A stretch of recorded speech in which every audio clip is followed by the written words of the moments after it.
Hello everyone. आज मैं आपको इस वीडियो में man search for meaning book के बारे में बताऊंगा। ये बुक विक्टर फ्रैंकल के द्वारा लिखी गई है। ये बुक उन्होंने सेकेंड वर्ल्ड वॉर के दौरान लिखी है, जब लाखों कैदियों को टॉर्चर सेल में डाल दिया गया था और वहाँ उन्हें बुरी तरह से टॉर्चर किया जाता था। उन्हें वहाँ फिजिकल, मेंटल एंड इमोशनल तरीके से टॉर्चर किया जाता था। कैदियों के साथ की मौत हो जाती थी। उन्हें वहां उनके दोस्तों और रिश्तेदारों को मरते देखना पड़ता था और ये सब देख उन्हें ऐसा लगता था कि उनका भी मरना पक्का है, और ये सब देखकर सोचकर बर्दाश्त नहीं कर पाते थे और सदमे से ही मर जाते थे। सेकेंड वर्ल्ड वॉर में बहुत सारे कैंप बनाए गए थे और उनमें से एक कैंप में डॉक्टर विक्टर फ्रैंकल भी थे। और जैसा कि मैंने बताया, ये बुक उन्होंने उसी वक्त लिखी थी कि कैसे कैदियों को टॉर्चर किया जाता था। जैसा कि हम जानते हैं, अभी कोरोना का टाइम चल रहा है, लोग बहुत परेशान हैं, सभी वैक्सीन का वेट कर रहे हैं। तो कभी अपनी परेशानी टॉर्चर सेल की तस्वीरों से कंपेयर करके देखिएगा, तब आपको खुद की परेशानी कम लगने लगेगी। जब विक्टर को कैंप में डाला गया था तो विक्टर के साथ उनके फैमिली मेंबर्स भी थे, बट धीरे धीरे सब मरते गए। एक इंसिडेंट का जिक्र करते हुए फ्रैंकल ने कहा कि उनके एक दोस्त ने उनसे कहा उसने सपने में देखा कि वो 30 दिसंबर को रिहा हो जाएंगे, बट ऐसा हुआ नहीं। तो वो इंसान 30 दिसंबर को ही मर गया। ऊपरी तरीके से ऐसा लग रहा था कि उसे कुछ बीमारी हुई है, बट फ्रैंकल कहते हैं कि उसे उसकी नाउम्मीदी मार गई।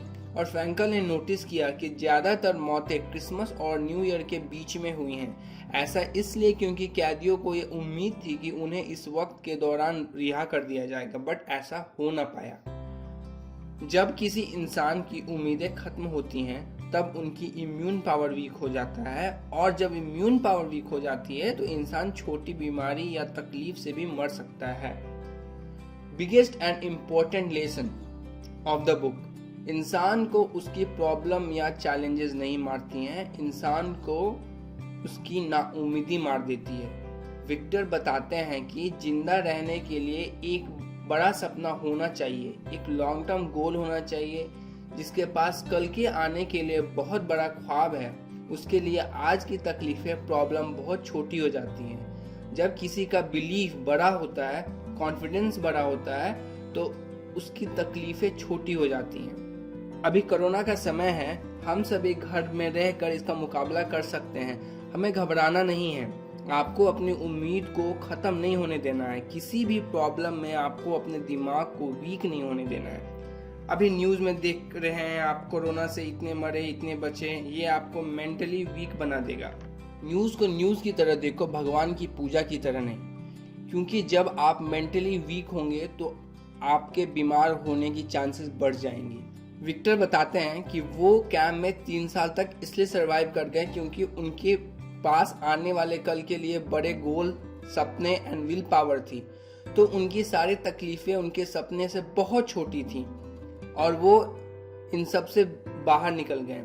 जब इंसान के आगे कोई भी प्रॉब्लम आती है तो इंसान उस प्रॉब्लम को क्या मीनिंग देता है, जैसा भी मीनिंग आप उस प्रॉब्लम को देते हो, उसी हिसाब से वो प्रॉब्लम को आसान या मुश्किल बनाती है। जैसे मानो कि अभी कोरोना का क्राइसिस का वक्त चल रहा है, लोग बाहर नहीं जा रहे हैं, बट लोग ये नहीं देख पा रहे हैं कि वो ऐसा बहुत कुछ कर पा रहे हैं जो कि वो नहीं कर पा रहे थे। आप अपनी फैमिली के साथ वक्त बिता रहे हो एंड आप अपने इंटरेस्ट की चीज़ों में टाइम दे सकते हो। और विक्टर कहते हैं कि आपसे और कुछ छीना जा सकता है, जैसे कि घर, गाड़ी, पैसा, कपड़े, बट आपसे आपकी फैसले करने की ताकत कोई नहीं छीन सकता है। आपको सिचुएशन से घबरा के नहीं, बट उसे समझ के फैसला लेना चाहिए।